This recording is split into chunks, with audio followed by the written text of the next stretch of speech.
মাছ উঠবে না, মাছ উঠছে কিন্তু আরো বেশি উঠা লাগবে মাছ।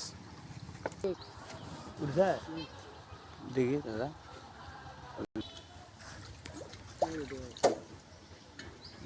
দেখা যাচ্ছে।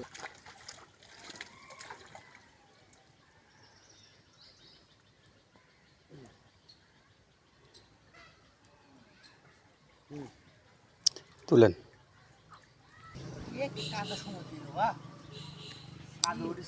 আচ্ছা কাদো থাক, কাদো থাক। গরম আছে তো, পানিটা কমায় নেন, এবং মাছ হচ্ছে ভিতরে চলে গেছে।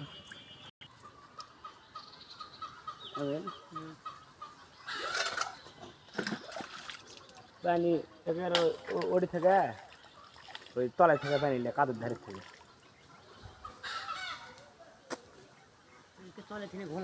না না না না এমনি খালি মাটির উপর থেকে খরা বাজার দিয়ে চলে চলে